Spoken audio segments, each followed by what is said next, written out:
അപ്പൊ നമ്മളെ വീഡിയോന്റെ ടൈം മാറ്റണം എന്നൊരു തോന്നല്. അപ്പൊ അങ്ങനെ വീഡിയോ ടൈം മാറ്റണം നിങ്ങൾക്ക് ജനറേഷൻ എന്ന് പറയും.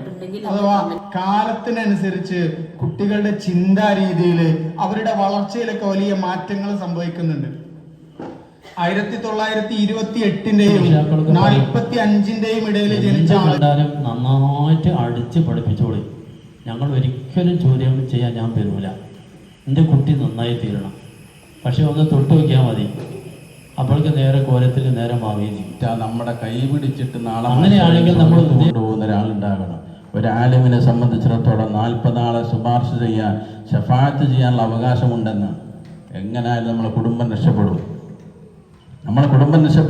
നാളെ മഹ്ശറയിൽ ആരോടും സഹായിക്കാനില്ലാത്ത സമയത്ത് ഇൽമ പഠിച്ച ഒരു മുതഅല്ലിമിനെ, ഒരു ആലിമിനെ അള്ളാഹു സ്വർഗത്തിലേക്ക് പറഞ്ഞേക്കുമ്പോൾ ആ ആലിമ് പറയുമ്പത്രേ, പടച്ചോനെ എൻ്റെ അമ്മയും വാപ്പിയും കുടുംബക്കാരൊക്കെ അസ്സലാമു അലൈക്കും. Welcome back to my channel. ഇന്നത്തെ പുതിയ വീഡിയോയിലേക്ക് എല്ലാവർക്കും സ്വാഗതം. അപ്പൊ ഇന്നത്തെ വീഡിയോക്ക് ഒരു സ്പെഷ്യലി ഉണ്ട്. എന്താന്ന് നിങ്ങൾക്ക് അറിയോ?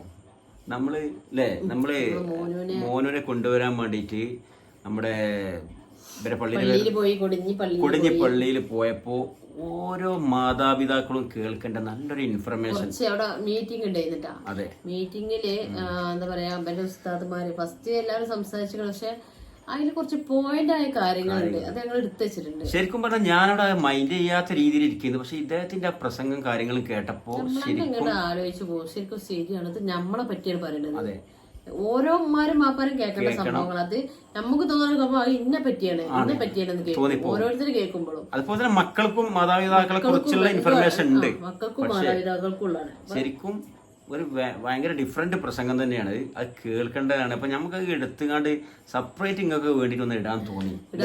മോനൊരു ഉസ്താദ്മാര് പറഞ്ഞു. അതെ, എന്താണ് അദ്ദേഹത്തിന്റെ പേര്? അല്ലേ, ബാക്കവി ഉസ്താദ്. അതെ, പിന്നെ ഷാഫി ഉദവി, ഉനൈസ് ബാക്കവി. അവരത് കുറച്ചുള്ളൂ കിട്ടിയത്. അതെ, വലിയ മഹാനാണ്. ഇവർക്ക് അവരെ പറ്റി പറയുമ്പോ വലിയ 100 നാവാണ്. നല്ല ഭയങ്കര ഇഷ്ടമാണ് ആക്ക്. ഇങ്ങനെ ഒരു ഉസ്താദ് പറ്റിയിട്ട്.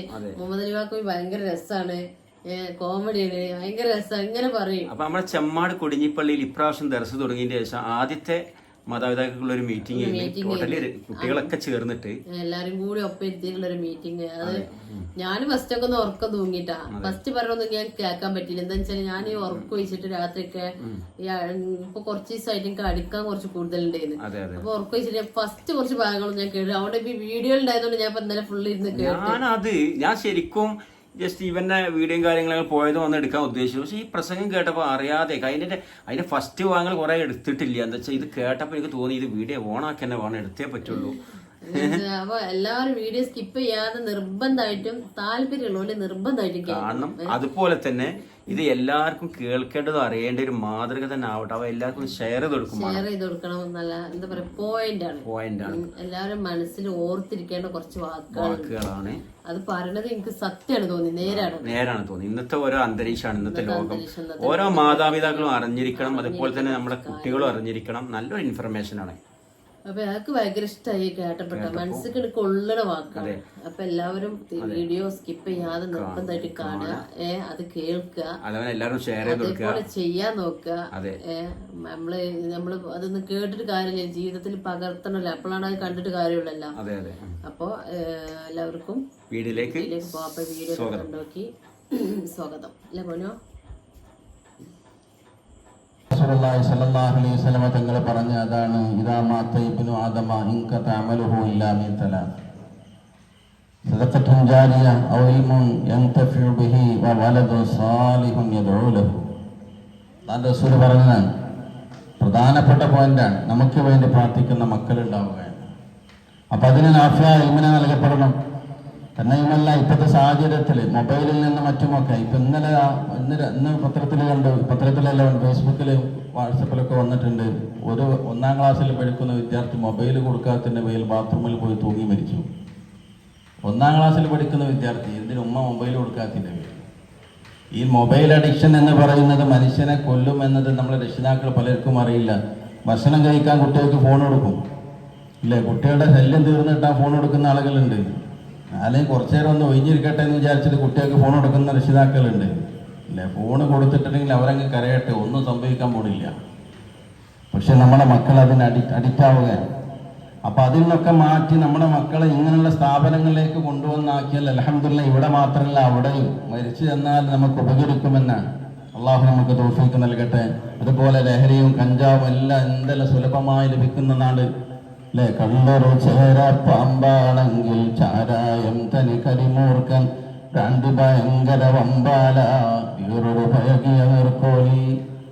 എല്ലാം സുലഭമാണ്, ഒന്നിനൊന്ന് വെച്ചാണ്. അപ്പൊ ഇതൊക്കെ സുലഭമായി കിട്ടുന്ന നമ്മുടെ നാട്ടിൽ അതിൽ നിന്നൊക്കെ മക്കളെ മോചിപ്പിച്ചുകൊണ്ട് ഇങ്ങനെയുള്ള നല്ലൊരു സ്ഥാപനത്തിൽ കൊണ്ടുവന്നാക്കുക ഒരു രക്ഷിതാവ് ചെയ്യുന്ന സുഹൃത്തും ഇതിനേക്കാൾ വലിയ സുഹൃത്തുമില്ല.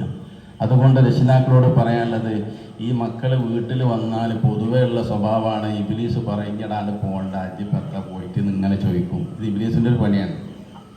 അതുപോലെ തന്നെ നമ്മളെ കുടുംബത്തിൽപ്പെട്ട ചില അവാന്തര ആളുകളൊക്കെ ഉണ്ടാവും. അവരൊക്കെ എന്താണ് ജിൽമടിച്ചിട്ട് ഇപ്പം എന്താ കിട്ടാള്, എനിക്ക് കുറച്ച് ശമ്പളമല്ലേ കിട്ടുള്ളൂ, എന്താ പോകേണ്ട കാര്യമുള്ളതെന്നാണ് അവരെ പിന്തിരിപ്പിക്കാനുള്ള എല്ലാ കുൽസിത ശ്രമങ്ങളും പല ഭാഗത്തു നിന്നുണ്ടാവും.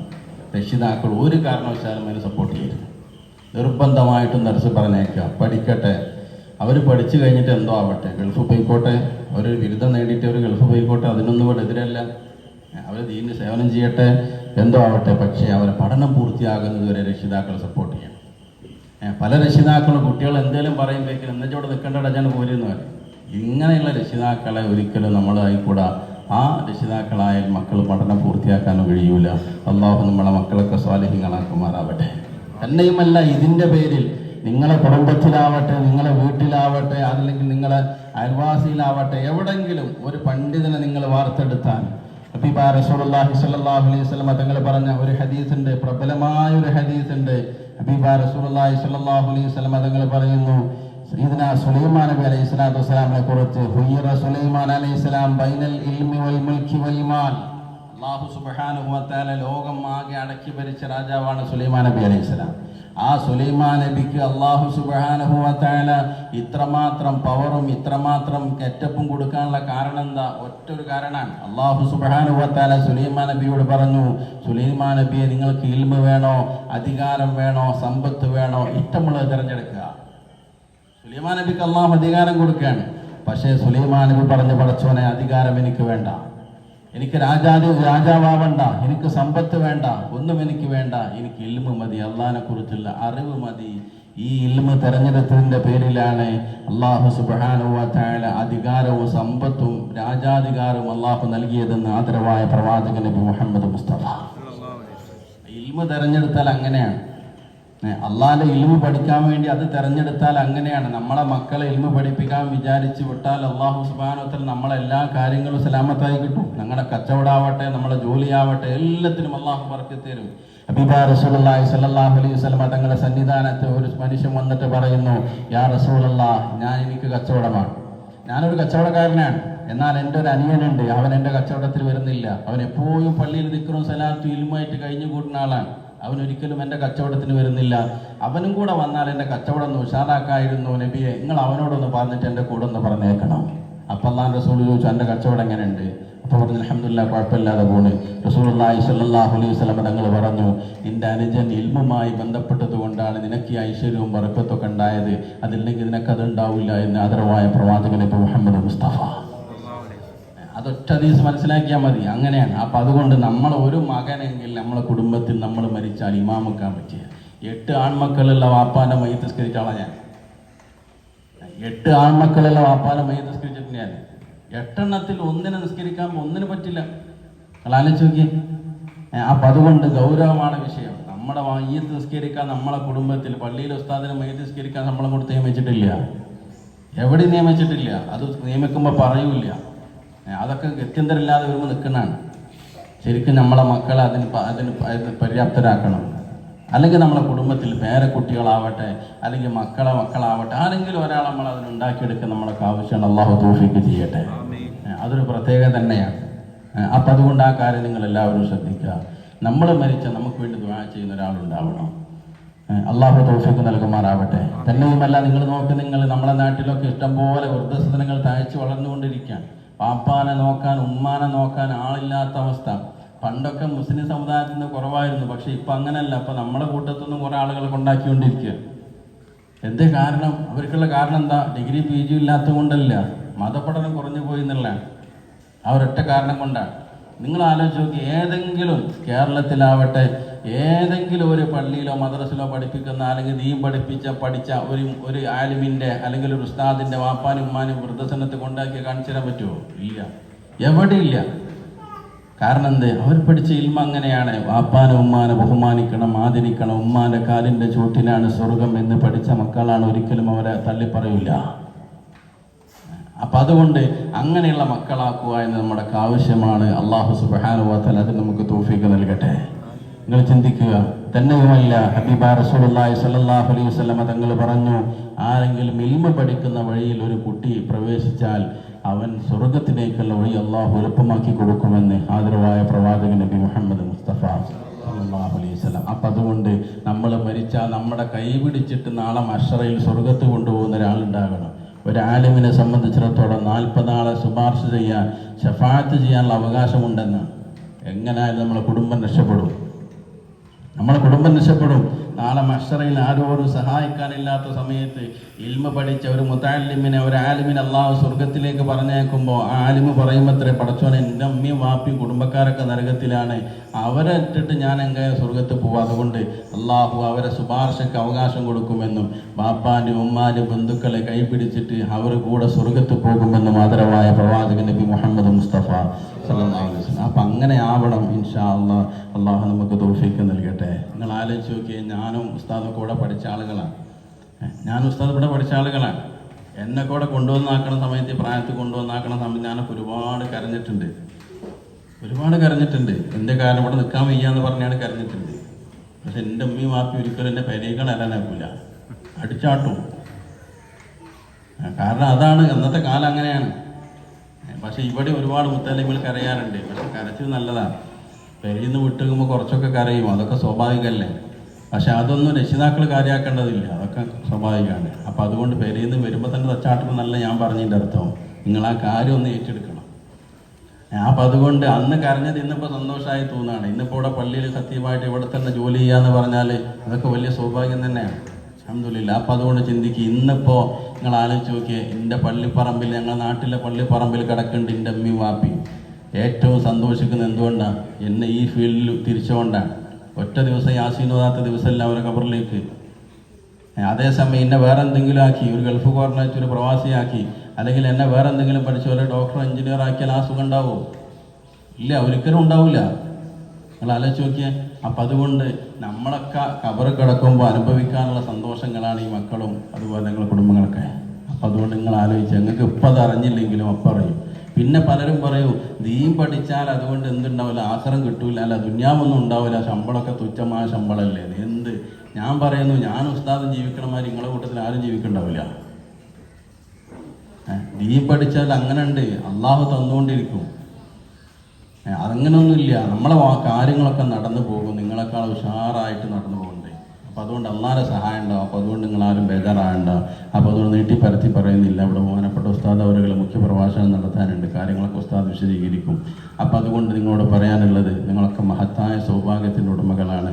ഈ മക്കളെ ഈ വഴിയിലേക്ക് തിരിച്ചുവിടാൻ പറ്റി, ഇങ്ങനെ പൂർത്തിയാക്കാനും അള്ളാഹു തൗഫീഖ് ചെയ്യട്ടെ എന്ന് പ്രാർത്ഥിച്ചുകൊണ്ട് ബിസ്മില്ലാഹിർ റഹ്മാനിർ റഹീം ഇന്നാ ഫതഹ്നാ ലക ഫതഹൻ മുബീന എന്ന വാക്യത്തോടെ ഉദ്ഘാടനം ചെയ്ത് അറിയിച്ചുകൊണ്ട് ഞാൻ നിർത്തുന്നു. അസ്സലാമു അലൈക്കും വറഹ്മത്തുള്ളാഹി വബറകാതുഹു. അള്ളാഹു നമ്മുടെ ത്യാഗങ്ങളൊക്കെ സ്വീകരിച്ച് രണ്ട് ലോകത്തിലും പുണ്യം കിട്ടുന്ന നല്ലൊരു അമലായി അള്ളാഹു മാറ്റി തരുമാറാവട്ടെ. ചില വിഷയങ്ങൾ ഞങ്ങൾ ശ്രദ്ധയിൽപ്പെടുത്താനാണ് ഞാൻ ഉദ്ദേശിക്കുന്നത്. നമ്മൾ വലിയ ഉത്തരവാദിത്തമുള്ള ആളുകളാണ്. നമ്മളെന്ന് പറഞ്ഞാൽ ഒരു സ്ഥാപനം, ആ സ്ഥാപനം നടത്തുമ്പോൾ നിർബന്ധമായും 4 ഘടകങ്ങൾ അത്യാവശ്യം. ഒന്ന്, രക്ഷാക്കളായ നമ്മൾ, ഗുരുനാഥന്മാർ, മാനേജ്മെൻറ്റ്, വിദ്യാർത്ഥികൾ. ഇത് 4ഉം ഒരേ നിലക്ക് ഒരേ മനസ്സിൻ്റെ ഉടമകളായി പ്രവർത്തിച്ചെങ്കിലേ ദർസ്, കോളേജ്, മദ്രസ പോലത്തെ സ്ഥാപനങ്ങൾ നല്ല നിലക്ക് മുന്നോട്ട് കൊണ്ടുപോകാൻ സാധിക്കും. ഈ വിദ്യാർത്ഥികളും അവർക്കൊക്കെ ഉണ്ടാവേണ്ട ഒരു നിയ്യത്താണ്. ഇതല്ല എല്ലാവരുടെയും മനസ്സിലുള്ളത്. നമ്മുടെ മക്കൾ പഠിച്ച് നന്നായിട്ട് ഇന്ന് ദുന്യാവിനും നാളെ ആഹാരത്തിൽ നിനക്ക് ഗുണം കിട്ടണം. ഇത് ഓരോ രക്ഷിതാവിൻ്റെയും ഉമ്മാൻ്റെയും ഉപ്പാൻ്റെയും മനസ്സിലുള്ളതാണ്. ഇവരെ പഠിപ്പിക്കുന്ന ഉസ്താദുമാരുടെ മനസ്സിലുള്ളത് അങ്ങനെ തന്നെയാണ്. ഇവർക്ക് വേണ്ട ഈ സൗകര്യങ്ങളൊക്കെ ഒരുക്കി കൊടുക്കുന്ന ആളുകൾ ആരാണോ അവരുടെയും മനസ്സിലുള്ളത് ഈ ഒരു കാര്യം. ഇത് നമ്മുടെ കുട്ടികളുടെയും മനസ്സിലുണ്ടാവും. ഞാനിങ്ങനെ എലുമ്പ പഠിച്ച് എൻ്റെ വാപ്പാക്ക് ഗുണം ചെയ്യുന്ന, എൻ്റെ ഉമ്മാക്ക് ഗുണം ചെയ്യുന്ന, പരിശുദ്ധ ദീനിന് വേണ്ടി എന്തെങ്കിലും ഗുണം ചെയ്യുന്ന, എന്നെ സഹായിച്ച ആളുകൾക്ക് ഗുണം ചെയ്യുന്ന ഒരാളായി മാറണം എന്ന ചിന്ത നമ്മുടെ കുട്ടികളുടെയും മനസ്സിലുണ്ടാവും. ഇതെല്ലാവരുടെയും മനസ്സിലുള്ള വിഷയം ഒന്നാണ്.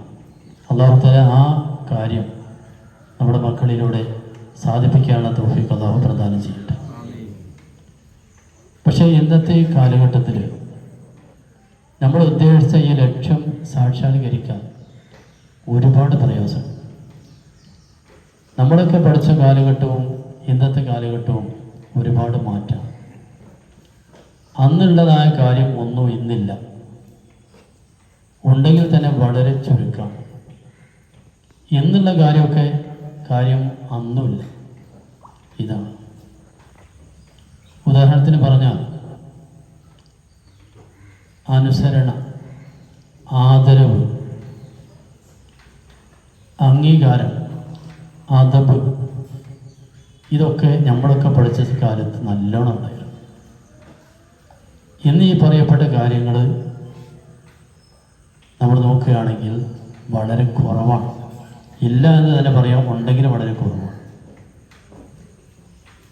പക്ഷേ ഇന്ന് ധാരാളം സൗകര്യമുണ്ട്. നമ്മളൊക്കെ പഠിച്ച സമയത്ത് സൗകര്യമില്ല. ഇന്ന് പഠിക്കുന്നില്ല. നമ്മളെ പഠിപ്പിച്ചൊരു ഉസ്താദ് അല്ലെങ്കിൽ ഒരു മാസ്റ്റർ ആവട്ടെ, ടീച്ചറാവട്ടെ, അവർ മുമ്പിൽ വന്ന് ശബ്ദമുണ്ടാക്കി സംസാരിക്കാൻ നമ്മൾക്ക് ഇപ്പോഴും തോന്നുന്നു. നമ്മൾ യാത്ര ചെയ്യാണ്, നമ്മൾ ബസ്സിൽ യാത്ര പോവുകയാണ്, നമ്മൾ സീറ്റിൽ ഇരിക്കുന്നുണ്ട്. നമ്മളെ പഠിപ്പിച്ചൊരു ഉസ്താദോ അല്ലെങ്കിൽ ഒരു ടീച്ചറോ ഒരു മാസ്റ്ററോ അങ്ങോട്ട് കയറി വന്നാൽ നമ്മൾക്കവിടെ ഇരിക്കാൻ തോന്നില്ല. അഥവേ ഇരിക്കുകയാണെങ്കിൽ തന്നെ തല താഴ്ത്തി ഞാൻ കണ്ടിട്ടില്ല എന്നുള്ള ഒരു ഭാവനയിലേ ഇരിക്കും. ഇരിക്കാൻ നമ്മുടെ മനസ്സ് സമ്മതിക്കൂല. ആ സ്ഥാനത്ത് ഇന്ന് പഠിപ്പിക്കുന്ന കുട്ടികളാണെങ്കിലോ മാസ്റ്റർ കയറി വന്നാൽ എന്താ സാറേ ഇരിക്കണമെന്ന് ചോദിക്കും, അത്രേ ഉണ്ടാവുള്ളൂ. ഒരു എഴുന്നേറ്റെടുക്കൊന്നുമില്ല.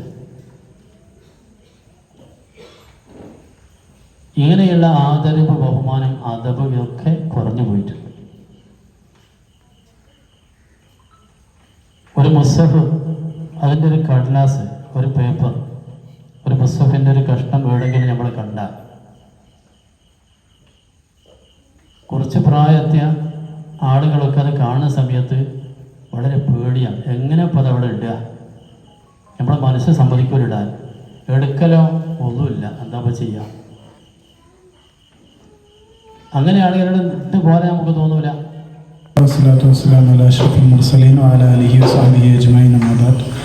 വിശുദ്ധമായ ഖുർആനിൽ 2 നബിമാരെ കുറിച്ച് പറയുന്നുണ്ട്. ഒന്ന് നൂഹ് നബി അലൈഹി ഇസ്ലാമിനെ കുറിച്ചും അദ്ദേഹത്തിൻ്റെ മകനെ കുറിച്ചും. നൂഹ് നബി അലൈഹി ഇസ്ലാമിൻ്റെ മകന് പലപ്പോഴും നൂഹ് നബിയെ അംഗീകരിച്ചവരായിരുന്നില്ല. അതിനുള്ള കാരണം ആ ഉമ്മ അഥവാ നൂഹ് നബിയുടെ ഭാര്യ പലപ്പോഴും ഉപ്പയെ കുറിച്ച് തെറ്റായിട്ട് മകന് പറഞ്ഞു കൊടുത്തിരുന്നു. അതുകൊണ്ട് ആ മകൻ നൂഹ് നബി അംഗീകരിച്ചില്ല. അവസാനം നൂഹ് നബി അലൈഹി ഇസ്ലാമിൻ്റെ ഖൗമിന് അല്ലാഹു തആല വെള്ളം കൊടുത്ത് അഥവാ തൂഫാൻ വന്ന് നശിപ്പിച്ച സമയത്ത് ആ മകനെ പോലും ആ വെള്ളത്തിൽ നശിപ്പിച്ചിട്ടുണ്ട്. മറ്റൊരു ഉദാഹരണം ഖുർആനിൽ പറയുന്നത് ഇസ്മായിൽ നബിയെ കുറിച്ചും ഇബ്രാഹിം നബിയെ കുറിച്ചുമാണ്. ഇബ്രാഹിം നബി അലൈഹി സ്വലാം വളരെ ചെറുപ്പത്തിൽ അഥവാ ഇസ്മായിൽ നബി അലൈഹി സ്വലാമിൻ്റെ ചെറുപ്രായത്തിൽ തന്നെ മക്കയിൽ പോയി മക്കയിലെ വെള്ളമൊന്നുമില്ലാത്ത സ്ഥലത്ത് ഇസ്മായിൽ നബി അലൈഹി സ്വലാമിനെയും ഹാജറ ബീവിയെയും കൊണ്ടുപോയി ഇടുന്ന സമയം ഹാജറ ബീവി ചോദിക്കുന്നുണ്ട്, പ്രിയപ്പെട്ട ഭർത്താവ്, ഇത് അള്ളാഹുവിൻ്റെ കൽപ്പനയാണോ എന്ന്. അതെ എന്ന് പറയുമ്പോൾ എന്നാൽ ഞങ്ങൾ അംഗീകരിച്ചോളാം എന്ന് പറയുന്നതിലൂടെ ഇസ്മായിൽ നബി അലൈഹി സ്വലാമിന് അള്ളാഹുവിനെ അംഗീകരിക്കണം എന്നുള്ളൊരു മെസ്സേജ് കൊടുക്കുന്നുണ്ട്. ഇതേ സാധനം ഇസ്മായിൽ നബി അലൈഹി സ്വലാമിനെ അറുക്കാൻ വേണ്ടിയിട്ട് അള്ളാഹു താല സ്വപ്നം കാണിച്ചു കൊടുക്കുമ്പോൾ ഇസ്മായിൽ നബി അലൈഹി സ്വലാം ഇബ്രാഹിം നബിയോട് പറയുന്നുണ്ട്, അള്ളാഹുവിൻ്റെ കൽപ്പന നിങ്ങൾ നിറവേറ്റുക, ഞാൻ ക്ഷമിച്ചവനായി ഇവിടെ കിടന്നുകൊള്ളാം എന്നാണ് പറയുന്നത്. ഇതിൽ നിന്നും നാം രക്ഷിതാക്കളായ നമ്മൾ മനസ്സിലാക്കേണ്ട പാഠങ്ങളുണ്ട്. നമ്മൾ മക്കൾക്ക് ചെറുപ്പത്തിലെ നമ്മുടെ ജീവിതത്തിലൂടെ കാര്യങ്ങൾ മനസ്സിലാക്കി കൊടുക്കണം. കുട്ടിയോട് വലിയ വായയിൽ ഉപദേശിക്കുന്ന രക്ഷിതാവ് ചിലപ്പോൾ കുട്ടിയുടെ മനസ്സ് ചോദിക്കും, എന്താ നിങ്ങൾക്കും അങ്ങനെ ആയാൽ പോയി നിസ്കരിക്കട എന്ന് പറയുമ്പോൾ ആ കുട്ടിയുടെ മനസ്സിൽ ചോദിക്കാണ്, വാപ്പ നിസ്കരിക്കുന്നൊന്നും ഇല്ലല്ലോ, എന്തിനാ പിന്നെ ഞാൻ നിസ്കരിക്കണത്? ഇത് ചോദിക്കുമ്പോൾ ആദ്യം മാറേണ്ടത് രക്ഷിതാക്കളായ നമ്മളാണ്. എന്നിട്ട് നമ്മൾ കുട്ടികളോട് പറയണം. ഖുർആനിലൊക്കെ പറയുന്നുണ്ട്, ലിമ തഖൂലൂന മാ ലാ തഫ്അലൂൻ. നമ്മൾ ചെയ്യാത്ത കാര്യം നമ്മൾ കുട്ടികളോട് പറയാൻ പാടില്ല. ഇതിനർത്ഥം കുട്ടികളെ ഉപദേശിക്കരുത് എന്നല്ല, ആ കാര്യങ്ങൾ നമ്മൾ ആദ്യം ചെയ്യണം. അപ്പൊ നമ്മുടെ വീട്ടില് തഹജ്ജുദ് പതിവുള്ള വീടാകണം. ഇവിടെയുള്ള കുട്ടികളിൽ അധിക കുട്ടികളും തഹജ്ജുദ് പതിവാക്കിയവരാണ്, ളുഹ പതിവാക്കുന്നവരാണ്, വിത്ർ പതിവാക്കുന്നവരാണ്. നമ്മുടെ വീട്ടിൽ വരുമ്പോ ഇവരിതൊക്കെ ഒഴിവാക്കുന്നുണ്ടെങ്കിൽ അത് കുട്ടികളുടെ പോരായ്മ അല്ല എന്ന് നമ്മൾ മനസ്സിലാക്കണം, നമ്മുടെ പോരായ്മയാണ്. കാരണം ഇതൊക്കെ ഉള്ള ഒരു സ്ഥലത്ത് കുട്ടികൾ ഇതൊക്കെ ശീലിച്ചു, പക്ഷേ വീട്ടിൽ വരുമ്പോൾ മാത്രം തഹജ്ജുദ് ഇല്ല. അപ്പോൾ ഇപ്പോഴൊക്കെ ഏകദേശം 4:45 4:40 ആകുമ്പോൾ ബാങ്ക് കൊടുക്കുന്നുണ്ട്, എന്നാലും തഹജ്ജുദ് നിസ്കരിക്കുന്ന കുട്ടികളാണ് ഇവിടെയൊക്കെ ഉള്ളത്. അതുപോലെ ഇത് നമ്മൾ പ്രത്യേകം ശ്രദ്ധിക്കണം. മറ്റൊരു കാര്യം, 4 കാര്യത്തിലാണ് തെർബിയത്തുള്ളത്, അഥവാ കുട്ടികളെ നമ്മൾ വളർത്തിക്കൊണ്ടുവരുമ്പോൾ ശ്രദ്ധിക്കേണ്ടത് 4 കാര്യമാണ്. ഒന്ന് ഇൽമാണ്. കുട്ടികൾക്ക് നല്ല വിദ്യാഭ്യാസം കൊടുക്കണം. അതിന് ഉസ്താദൊക്കെ പറഞ്ഞ പോലെ ഇവിടെ കമ്മിറ്റിക്കാരുണ്ട്, ഉസ്താദുമാരുണ്ട്, രക്ഷിതാക്കൾ എല്ലാവരും റെഡിയാണ്, ആ കാര്യം നടക്കുന്നുണ്ട്. രണ്ടാമത്തെ ഒന്ന് ജിസ്മ്, ബോഡിയാണ്. അഥവാ നല്ല ഭക്ഷണം കൊടുക്കണം. പെൺകുട്ടികളാണെങ്കിൽ അവർ ആ നിലക്ക് വളർത്തണം, ആൺകുട്ടികൾ ആ നിലക്ക് വളർത്തണം. അതും നമ്മളൊക്കെ ചെയ്യുന്നുണ്ട്. ഇനിയുള്ള 2 കാര്യങ്ങളിൽ പലപ്പോഴും നമ്മളൊക്കെ പിന്നോട്ട് പോകുന്ന കാര്യമാണ്. ഒന്ന് അഖ്ലാഖ്, കുട്ടിയുടെ സ്വഭാവം. ആ സ്വഭാവത്തിൽ തെർബിയത്ത് ഉണ്ടാവണം. ദർസിൽ പഠിക്കുന്ന കുട്ടിയാകുമ്പോൾ ഇവിടെയുള്ള ഉസ്താദുമാരെങ്ങനെയാണ്, ഇവിടെയുള്ള നാട്ടുകാരെങ്ങനെയാണ്, ഇതൊക്കെ നോക്കിയിട്ടാണ് വളരാം. ഉസ്താദുമാര് തലപ്പുറ കിട്ടുന്നുണ്ട്, കുട്ടിയും കെട്ടിപ്പോവാണ്. അല്ലെങ്കിൽ ഉസ്താദുമാര് മൗലൂദ് ചെല്ലുമ്പോൾ അവരെങ്ങനെയാണ്, അതും കുട്ടി നോക്കുന്നുണ്ട്, അത് കണ്ട് അവരെ ചെല്ലുന്നുണ്ട്. അല്ലെങ്കിൽ ഉസ്താദ് നിസ്കരിക്കുന്നുണ്ടോ, അത് കണ്ട് നിസ്കരിക്കുന്നവരുണ്ട്. ഇതൊക്കെ കുട്ടികൾ ചെയ്യും. പക്ഷെ നമ്മൾ വീട്ടിലെത്തുമ്പോൾ ഈ കുട്ടിയുടെ സ്വഭാവം എന്താണെന്ന് കൂടി നമ്മൾ കൃത്യമായിട്ട് ചിന്തിക്കണം. അതുപോലെ നമ്മളൊക്കെ പറയും അയൽവാസിയോടുള്ള കടമകൾ, നമ്മളൊക്കെ ക്ലാസ് എടുക്കും. കുട്ടി വീട്ടിൽ പോയി നോക്കുമ്പോൾ എൻ്റെ ഉമ്മ അയൽവാസിയോട് തെറ്റിയിട്ടുണ്ട്, അതല്ലെങ്കിൽ എൻ്റെ ഉപ്പ എൻ്റെ മൂത്താപ്പയോട് സംസാരിക്കാറില്ല. പിന്നെ കുട്ടിയോട് എങ്ങനെയാണ് അഖ്ലാഖ് ഉണ്ടാവുക? ഇതുപോലെ മറ്റൊന്നാണ് അഖീദ, വിശ്വാസപരമായ കാര്യങ്ങൾ. അപ്പോൾ നമ്മൾ അള്ളാഹുവിൽ വിശ്വസിക്കണം, ഒക്കെ നമുക്കറിയാം. കുട്ടികള് പ്രത്യേകിച്ച് ആൺകുട്ടികളായതുകൊണ്ട് കുഴപ്പമില്ല, പെൺകുട്ടികളൊക്കെ തലമറക്കണം എന്നൊക്കെ നമുക്കറിയാം. പക്ഷെ വീട്ടിലുള്ള നമ്മള് സ്ത്രീകളായിരിക്കണം, നമ്മൾ തല തുറന്നിട്ടാ പോകുന്നത്. ഞാൻ മദ്രസയിൽ പഠിപ്പിക്കുന്നുണ്ട്. ഒരു ഉമ്മ എന്നോട് പറഞ്ഞു, ഉസ്താദേ തല മറക്കണ കാര്യത്തെ കുറിച്ച് നിങ്ങൾ പ്രത്യേകിച്ചൊന്ന് പറയണേ. അപ്പൊ കാരണം പറഞ്ഞു, വീട്ടിൽ ഞങ്ങളൊരു കൂട്ടുകുടുംബാണ്. ബാക്കിയുള്ള പല ആളുകളും തലക്കെ തുറന്നിട്ട് നടക്കുമ്പോൾ കുട്ടിയോട് പറയുമ്പോൾ പറയണ ഓലങ്ങനല്ലേ എന്നാ ചോദ്യം. അപ്പൊ നിങ്ങൾ ആയിഷ ബീവിന്റെ ഫാത്തിമ ബീവിന്റെ ഒക്കെ കഥ ഒന്ന് നല്ല ശീലക്ക് പറഞ്ഞു കൊടുക്കണം എന്ന് പറയുമ്പോൾ ആ ഉമ്മാന്റെ സ്റ്റാൻഡ് ഒന്ന് നമ്മൾ മനസ്സിലാക്കണം. ഉമ്മക്ക് താല്പര്യമുണ്ട്, പക്ഷേ വീട്ടിലുള്ള മറ്റു സാഹചര്യങ്ങൾ അതിനെ അനുവദിക്കുന്നില്ല എന്നതാണ്. അതുകൊണ്ട് നമ്മുടെ വീട് ഇതൊക്കെ ഉള്ള ഒരു വീടാവണം. നമ്മളെ കുട്ടികളെ അഖ്ലാഖും അഖീദ. ഇവിടെ ഉസ്താദ് പറഞ്ഞു രാവിലെ തഹജ്ജുദ് നിസ്കരിക്കുന്ന കുട്ടികളാണ്. അതുപോലെ ബാങ്ക് കൊടുത്തതിന് ശേഷം നിസ്കരിക്കുന്നതിന് മുമ്പ് ഖുർആൻ ഓതുന്ന കുട്ടികളാണ്. അതും കഴിഞ്ഞ് 20 മിനിറ്റ് ഖുർആൻ ഓതുന്ന കുട്ടികളാണ്. ഇവിടെ ഈ ഒരു സാഹചര്യത്തിലാണ് നമ്മൾ കൊണ്ടുവരുന്നത്. ഇതിനിടയിൽ ളുഹ, വിത്ർ, ഹദ്ദാദ്, മൗലൂദ്, മജ്ലിസുൻ നൂർ ഇതൊക്കെ ഇവിടെ നടക്കുന്നുണ്ട്. വീട്ടിൽ പോകുമ്പോൾ ഈ കാര്യങ്ങൾ നമ്മൾ പ്രത്യേകം ശ്രദ്ധിക്കണം. അതേപോലെ വളരെ വേദനയോടെയാണ് ഞാൻ ഇന്നും ഇവിടെ നിൽക്കുന്നത്. കാരണം പല കുട്ടികളുടെയും സ്വഭാവത്തിന്റെ കാര്യത്തിൽ ഉസ്താദൊക്കെ പറഞ്ഞു, അതന്നെയാണ് പറയാനുള്ളത്. കാരണം കുട്ടികൾ കുറച്ചൊക്കെ വലുതാവുമ്പോൾ, അതല്ലെങ്കിൽ ഒരു ടീനേജ് പ്രായമെത്തുമ്പോഴേക്ക് ഞങ്ങൾക്ക് ആരും വേണ്ട, എൻ്റെ ഉമ്മ പറഞ്ഞൊന്നും ഞാൻ കേൾക്കൂല, ഉസ്താദുമാരൊന്നും പറഞ്ഞിട്ട് കാര്യമില്ല, എൻ്റെ കാര്യം ഞാൻ തീരുമാനിക്കുന്ന കേൾക്കുമ്പോൾ നമുക്കൊക്കെ ഉള്ളിലൊരു വിഷമാണ്. കാരണം ഈ കുട്ടി ഇവിടെ ഉണ്ടാവുമ്പോൾ നമ്മൾ നോക്കും, കുട്ടിയുടെ എല്ലാ കാര്യത്തിലും പഠനത്തിന്റെ കാര്യം എന്നതിനപ്പുറം കുട്ടികളെ സദാസമയം നമ്മൾ വീക്ഷിക്കാറുണ്ട്. കുട്ടികൾ അധിക സമയത്തും പള്ളിയിൽ തന്നെ ആയിരിക്കും. ബെഡ്റൂമിൽ പോവുകയാണെങ്കിലും നമ്മൾ ഇടയ്ക്കിടയ്ക്ക് ബെഡ്റൂമിൽ കയറി പോകുന്നു. കുട്ടികൾ എങ്ങനെയാണുള്ളത് ഇതൊക്കെ നമ്മൾ ശ്രദ്ധിക്കാറുണ്ട്.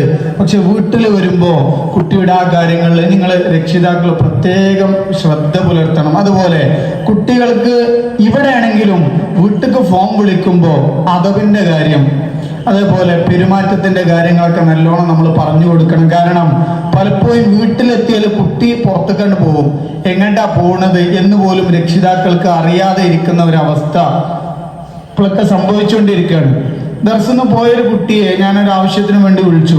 അപ്പൊ ആ കുട്ടീൻ്റെ ഉമ്മ പറയണ ഓൻ ഉമ്മാന്റെ അടുക്ക് എന്ന് പറഞ്ഞ് പോയതാ. ആ കുട്ടി എന്താ ചെയ്യണത് എന്ന് ആ ഉമ്മ അറിയണില്ല. ആ കുട്ടി ചെയ്യുന്ന തെറ്റുകൾ ചെയ്യുന്നുണ്ടെങ്കിൽ, അതല്ലെങ്കിൽ നാട്ടിലെ ക്ലബിൽ പോയി ഇരുന്നിട്ട് അവരുടെ കൂടെ എന്തെങ്കിലുമൊക്കെ വേണ്ടാത്തരം ചെയ്യുന്നുണ്ടെങ്കിൽ ഈ ഉമ്മ അറിയുന്നില്ല. അതുകൊണ്ട് കുട്ടി പോകുമ്പോൾ നമ്മൾ എന്താ പോണത് എന്ന് വളരെ സ്നേഹത്തോടെ ചോദിക്കണം. കാരണം പുതിയ കാലത്തെ തലമുറ നമ്മളൊന്നും പോലെയല്ല. അവര് എന്നോട് ആരും ഒന്നും ചോദിക്കാൻ പാടില്ല, എനിക്ക് വീട്ടിൽ ഫ്രീഡം വേണം എന്നൊക്കെ ആലോചിക്കുന്ന കുട്ടികളാണ് ഇപ്പോൾ ഉള്ളത്.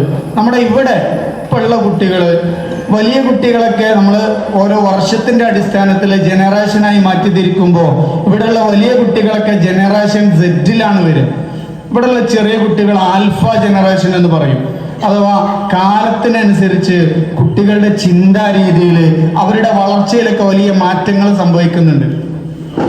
1928-ന്റെയും 45-ന്റെയും ഇടയിൽ ജനിച്ച ആളുകൾക്ക് സൈലന്റ് ജനറേഷൻ എന്ന് പറയും. അതേപോലെ 46-64 ഇടയിൽ ജനിച്ച ആളുകൾക്ക് ബേബി ബൂമേഴ്സ് എന്ന് പറയും.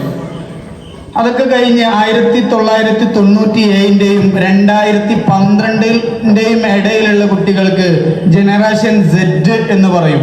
അതും കഴിഞ്ഞ് 2012 മുതൽ 2025 വരെയുള്ള കുട്ടികൾക്ക് ആൽഫ ജനറേഷൻ എന്ന് പറയും. ഇനി 2026 മുതൽ 40 വരെ ഉള്ള കുട്ടികൾക്ക് ബീറ്റ ജനറേഷൻ എന്ന് പറയും. ഇതിൻ്റെയൊക്കെ ഇതൊന്നും സയൻസിലായാലും ഇതൊന്നും വെറുതെ പറയില്ല. ഇതിന്റെ കുറെ പ്രത്യേകതകൾ പറയുന്നുണ്ട്, ഇവരുടെ സ്വഭാവങ്ങളിൽ വരുന്ന മാറ്റങ്ങൾ. ഉസ്താദൊക്കെ പറഞ്ഞു ഇതിൻ്റെയൊക്കെ ഒരു ദീനി വശമാണ്. കുട്ടികൾ ഉസ്താദ് പറഞ്ഞു, ഉസ്താദിന്റെ കാലത്തും രക്ഷിതാക്കളായ നിങ്ങളുടെയൊക്കെ കാലത്തുള്ളത് പോലെ അല്ല ഇന്നത്തെ ഒരു കാലം. ഇത് പറയാനുള്ള പ്രത്യേക കാരണം പുതിയ കാലത്ത് ഇപ്പൊ ഞാൻ പറഞ്ഞു ചെറിയ കുട്ടികളും വലിയ കുട്ടികളും ജനറേഷൻ സെറ്റും ആൽഫ ജനറേഷനും ഇവർക്ക് രണ്ടു പേർക്കുണ്ടാകുന്ന ചില പ്രത്യേകതകളാണ്. ഒന്ന് ടെക്, അഥവാ നമുക്കൊന്നും ഇപ്പൊ ഒരു മക്ക് ഒരു ഗൂഗിൾ മീറ്റിൽ പങ്കെടുക്കാൻ കഴിഞ്ഞോളണമെന്നില്ല. പക്ഷെ ഇപ്പോഴത്തെ ഒരു ചെറിയ കുട്ടി അതൊക്കെ ചെയ്യും. ദർസിൽ കൊണ്ടു ചേർന്ന കുട്ടി ഗൂഗിൾ എടുത്തിട്ട് അതിൽ ഗൂഗിൾ മീറ്റ് എടുത്തിട്ട് ലിങ്ക് വഴി മീറ്റിങ്ങിൽ ജോയിൻ ചെയ്യണം എന്ന് പറഞ്ഞാൽ ആ കുട്ടിക്ക് അറിയും. നമ്മളെ സംസാരം അങ്ങോട്ട് കേൾക്കാതിരിക്കണം എന്നുണ്ടെങ്കിൽ മ്യൂട്ട് ചെയ്യണമെന്ന് കുട്ടിക്ക് അറിയും. പക്ഷെ ഉപ്പാക്കോ ഉമ്മാക്കോ നമുക്കൊന്നും അറിയാത്തൊരവസ്ഥ. അതേപോലെ ഫുള്ള് ഡിജിറ്റലാണ്. ഇപ്പൊ നമ്മള് ഇപ്പൊ ചിലപ്പോ വീട്ടിലേക്ക് സാധനങ്ങൾ കൊണ്ടുവരണമെന്നുണ്ടെങ്കിൽ നമ്മളൊക്കെ പേപ്പറിലാണ് എഴുതി കൊണ്ടുപോവുക മറക്കാതിരിക്കാൻ. പക്ഷെ ഇപ്പോഴത്തെ കുട്ടികൾ പേപ്പറിൽ എഴുതൂല, ഫോണിൽ ടൈപ്പ് ചെയ്ത് എന്താ സാധനങ്ങൾ വേണ്ടത് ഒക്കെ ഓർഡർ ചെയ്തു. ഒക്കെ ഓർഡർ ചെയ്യണ ഒരു കാരണം ഫുള്ള് ഡിജിറ്റൽ യുഗമാണ്. വെറുതെ എന്തിനാ ഒരു പേപ്പർ എടുക്കണത്, ഒരു പെൻ എന്തിനാ എടുക്കണത്, അതൊക്കെ ടൈം വേസ്റ്റ് അല്ലേ, കയ്യിലുള്ള മൊബൈൽ ഫോണിലൊക്കെ ചെയ്തൂടെ എന്ന് ചിന്തിക്കുന്ന ഒരു കാലമാണ്. പിന്നെ അതുപോലെ എന്ത് കാര്യങ്ങളോട് ഇടപെടും. പണ്ടൊക്കെ ആളുകൾ പറയും കഴിയാത്ത കാര്യത്തിൽ ഇടപെടരുത്, നമുക്ക് കഴിയണ കാര്യത്തിൽ നമ്മൾ ഇടപെടുള്ളൂ. ഇന്നത്തെ തലമുറ അതൊക്കെ മാറി എല്ലാ കാര്യത്തിലും ഇടപെട്ട് എന്നെ കൊണ്ട് എല്ലാം ചെയ്യാൻ പറ്റും എന്നുള്ള ഒരു ചിന്ത. അതുപോലെ കുട്ടികൾ കാണുന്നതൊക്കെ പഠിക്കുകയാണ്, എന്ത് കാണുന്നോ അതൊക്കെ പഠിക്കുകയാണ്. നമ്മളൊക്കെ ആവശ്യമുള്ളതിലേക്ക് മാത്രം പണ്ടത്തെ വറയുള്ള ആലിമ്യങ്ങളൊക്കെ തായോട്ട് മാത്രം നോക്കി നടന്നു എന്നൊക്കെ നമ്മൾ കേട്ടിട്ടുണ്ട്. എന്നാൽ ഇന്നത്തെ ആളുകൾ അതൊക്കെ മാറി എല്ലാ കാര്യം വീക്ഷിക്കുകയാണ്. അതേപോലെ ഇവിടെ ഇപ്പൊ ഞാൻ പറഞ്ഞ രീതിയിലുള്ള ജനറേഷൻ സെഡിന്റെ മാത്രം അഥവാ ഇവിടെയുള്ള വലിയ കുട്ടികൾക്ക് മാത്രമുള്ള ഒരു പ്രത്യേകത ഇൻഡിപെൻഡൻസ് തിങ്കേഴ്സ്. എന്ത് കാര്യം ചിന്തിക്കണം, അത് ഉസ്താദ് വിലക്കിയ കാര്യമാണെങ്കിൽ എന്തുകൊണ്ട് അത് ചെയ്തുകൂടാ, എന്താ ഇപ്പൊ ഞാൻ അങ്ങോട്ട് പോയാല്, ഇത് ചിന്തിക്കുന്നതാണ്. ഇതൊരു ജനറേഷൻ സെഡിന്റെ മാത്രം പ്രത്യേകതയാണ്. അതേപോലെ സോഷ്യലി ആയിട്ട് പല കാര്യങ്ങൾ നമ്മളെ ചുറ്റുപാടിലുള്ള എല്ലാ കാര്യങ്ങളും എല്ലാം ചെയ്യണം എന്നുള്ള ഒരു തോന്നലൊക്കെയാണ്. അപ്പൊ എന്തായാലും ഞാൻ സമയമില്ലാത്തതുകൊണ്ട് വളരെ ചുരുക്കമാണ്.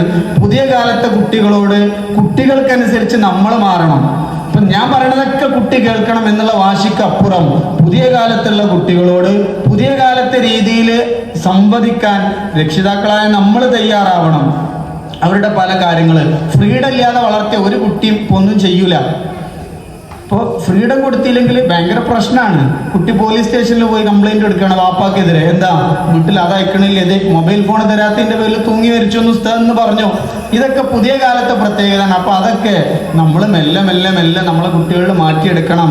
എന്തായാലും നമ്മളൊക്കെ പ്രിയപ്പെട്ട രക്ഷിതാക്കളോട് 5 വക്ത് ഫർള് നമസ്കാരങ്ങൾക്ക് ശേഷവും റബ്ബനാ ഹബ് ലനാ മിൻ അസ്വാജിനാ വദുർരിയാതിനാ ഖുർറത അയുനിൻ വജഅൽനാ ലിൽ മുത്തഖീന ഇമാമ എന്ന് വളരെ ആത്മാർത്ഥമായിട്ട് പ്രാർത്ഥിക്കണം. കാരണം അധിക കുട്ടികളും നമ്മളൊക്കെ നാട്ടിലേക്ക് നോക്കിയാൽ അധിക കുട്ടികളും തെമ്മാടികളായിട്ട് ഡ്രഗ് ഉപയോഗിക്കുന്ന കുട്ടികളായിട്ട് പോകുമ്പോൾ നമ്മളെ കുട്ടികൾ അതൊന്നും ഉപയോഗിക്കാത്തവരാവണം എന്നുണ്ടെങ്കിൽ അവനോട് കുറെ ചൂടായിട്ടോ ദേഷ്യം പിടിച്ചിട്ടോ കാര്യമില്ല.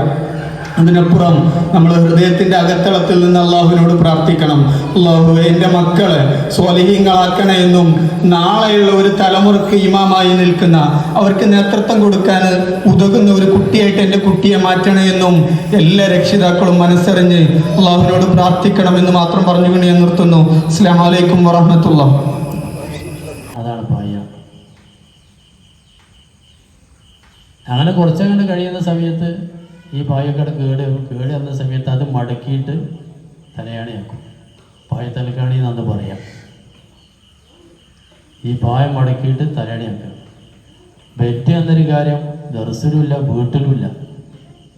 വലിയ വലിയ പണക്കാരെ വീട്ടിലൊക്കെ 1-2 ബെറ്റ് ഉണ്ടാവും. അന്നത്തെ സൗകര്യം അങ്ങനെയാണ്. ബിരിയാണി എന്നൊരു സാധനം തന്നെ അന്നില്ലല്ലോ. ആ നിരക്കുള്ള ഭക്ഷണവുമില്ല. ഞാനൊക്കെ ഇവിടുന്ന് ഭക്ഷണത്തിന് പോയത് നമ്മുടെ സെക്രട്ടറിൻ്റെ തറവാടിൻ്റെ കുറച്ചപ്പുറത്താണ്. എന്നാൽ ഇവിടുന്ന് കുറേ നടക്കണം. അന്ന് വളരെ അടുത്തായിരുന്നു. ഇന്ന് നടന്നിട്ട് അവിടെ എത്തുന്നില്ല. ഇന്ന് വണ്ടി വേണം അങ്ങോട്ട് പോകണം. എന്നാൽ തന്നെ വെയിലും കൊണ്ട് ഇടങ്ങേറായിട്ട് ചെന്നാൽ കിട്ടുന്ന കഞ്ഞിയാണ് കിട്ടുക. ആ കഞ്ഞി കൂട്ടാനുണ്ടാകുക പൂമുള് എന്നാണ് അന്ന് പറയുക. ഇന്ന് ചമ്മന്തി എന്ന് പറയും. അന്ന് പൂമുള് എന്നാണ് പറയുക. അതിൽ പറ്റൊന്നും ഉണ്ടാവില്ല. ഇന്ന് കഞ്ഞില്ലല്ലോ. ഇന്ന് കഞ്ഞി അത് ഉണ്ടായാൽ തന്നെ ചൊറിഞ്ഞ. കാരണം വെള്ളമില്ല, ഇന്ന് പറ്റാണ്. അന്ന് വെള്ളം ഉണ്ടാകുക. കയ്യിലെങ്ങനെ ഇടയ്ക്ക് നോക്കിയാൽ ഇടയ്ക്കിടയ്ക്ക് ഓരോ വറ്റിങ്ങനെ മറിയും. അന്നതൊക്കെ ഭക്ഷണത്തിൻ്റെ സ്ഥിതി അങ്ങനെയാണ്. സൗകര്യങ്ങളും ഈ രൂപത്തിലേക്കുള്ള സൗകര്യങ്ങളാണ്. ഇന്ന് സൗകര്യം ധാരാളമാണ്. പഠിക്കാനൊക്കെ കൂടെ നിങ്ങൾ നിൽക്കണം. എന്നാലേ ഈ ഒരു അവസ്ഥയിലേക്ക് കുട്ടികളെ എത്തിക്കാൻ നമുക്ക് സാധിക്കും. നിങ്ങൾ നിൽക്കുന്നില്ല എന്നല്ല ഞാൻ പറയുന്നത്. നിങ്ങൾ കൂടെ ഉണ്ടായിരിക്കണം. എന്നാലേ ഈ ഒരു അവസ്ഥയിലേക്ക് നമ്മുടെ മക്കളെ എത്തിക്കാൻ നമുക്ക് കഴിയും. കാരണം ഇന്ന് ഒന്ന് ചീത്ത പറയാനോ ഒന്ന് ദേഷ്യപ്പെട്ട് നോക്കാനോ ഒന്ന് അടിക്കാനോ ഒന്നും പറ്റാത്തൊരു കാലഘട്ടം. ദർശനാക്കുന്ന സമയത്ത് രക്ഷിതാക്കളൊക്കെ പറയും, എന്ത് കണ്ടാലും നന്നായിട്ട് അടിച്ച് പഠിപ്പിച്ചോളി. ഞങ്ങൾ ഒരിക്കലും ചോദ്യം ചെയ്യാൻ ഞാൻ വരില്ല. എൻ്റെ കുട്ടി നന്നായി തീരണം. പക്ഷെ ഒന്ന് തൊട്ട് വയ്ക്കാൻ മതി, അപ്പോഴേക്ക് നേരെ കോലത്തിൽ നേരെ മാവുകയും ചെയ്യും. അങ്ങനെയാണെങ്കിൽ നമ്മൾ ഉദ്ദേശിച്ച ആ ഒരു അവസ്ഥയിലേക്ക് നമ്മുടെ മക്കളെ എത്തിക്കാൻ നമുക്ക് കഴിയില്ല. അപ്പോൾ നിങ്ങൾ വീഡിയോ ഒക്കെ കണ്ടില്ലേ? എങ്ങനെയുണ്ട് കമന്റ് ചെയ്യണം. നിങ്ങൾക്ക് എല്ലാവരും കേട്ടിട്ട് എന്താ തോന്നി എന്നുള്ളത് നിങ്ങൾ എല്ലാവരും കമന്റ് ചെയ്യണം. അഭിപ്രായങ്ങളെല്ലാം നിങ്ങൾക്ക് കമന്റ് ചെയ്യാം. ആദ്യമായിട്ട് കാണുന്നവരൊക്കെ ഉണ്ടെങ്കിൽ ഒന്ന് ലൈക്ക് ചെയ്യുക, ഷെയർ ചെയ്യുക, സബ്സ്ക്രൈബ് ചെയ്യുക. വേറൊരു കാര്യം കൂടി ഇതിൽ പറയാനുണ്ട്. ഇപ്പൊ നമ്മളെ വീഡിയോ രാവിലെ 7 മണിക്കാണ് സ്ഥിരടല്. അപ്പൊ ഇനി ഇവിടുന്ന് സ്കൂൾ തുറന്നുകൊണ്ട് നമ്മളെ ഉമ്മാർക്കൊന്നും കാണാൻ പറ്റില്ല. പിന്നെ വീട്ടിൽ ഇമ്മാരെ സഹായിക്കണ ഇപ്പാർക്കും കാണാൻ പറ്റൂല. രാവിലെ 7 മണി എന്നെ തിരക്കിട്ട ഒരുപാട് മക്കളെ പറഞ്ഞേക്കലും വണ്ടി പറഞ്ഞ ഓരോ മദ്രസക്ക് പോക്കും വരവും ഒക്കെ കൂടി. അപ്പൊ നമ്മളെ വീഡിയോന്റെ ടൈം മാറ്റണം എന്നൊരു തോന്നല്. അപ്പൊ അങ്ങനെ വീഡിയോ ടൈം മാറ്റണം നിങ്ങൾക്ക് ബുദ്ധിമുട്ടുണ്ടെങ്കിൽ, രാവിലെ കാണാനുള്ള ബുദ്ധിമുട്ടുണ്ടെങ്കിൽ ഒന്ന് കമന്റ് നിർബന്ധമായിട്ട് അറിയിക്കണം. എപ്പോഴാണ് കൂടുതൽ നല്ലതെന്നുള്ളത് ഒരുപാട് ആള് പറയണേ നോക്കിയിട്ട് നമുക്ക് മാറ്റാൻ. നമുക്ക് വ്യൂസും കാര്യം കുറവൊന്നുമില്ല, പക്ഷെ നിങ്ങൾക്കൊരു സൗകര്യം ആയിക്കോട്ടെ വിചാരിച്ചിട്ടാണ്. അപ്പൊ എല്ലാവരും തീർച്ചയായിട്ടും അതൊന്ന് കമന്റ് ചെയ്യാം. നമ്മൾ പറയാതെ ഇട്ട് കഴിഞ്ഞാൽ നിങ്ങള് രാവിലെ 7 മണിക്ക് നോക്കൂല. അപ്പൊ എല്ലാവരും എന്താ പറയാ, വീഡിയോ ഇഷ്ടപ്പെട്ടെന്ന് വിചാരിക്കുന്നു. നാളെ ഒരു പുതിയ വീഡിയോയുമായി വരാം. എല്ലാവർക്കും ബൈ ബൈ.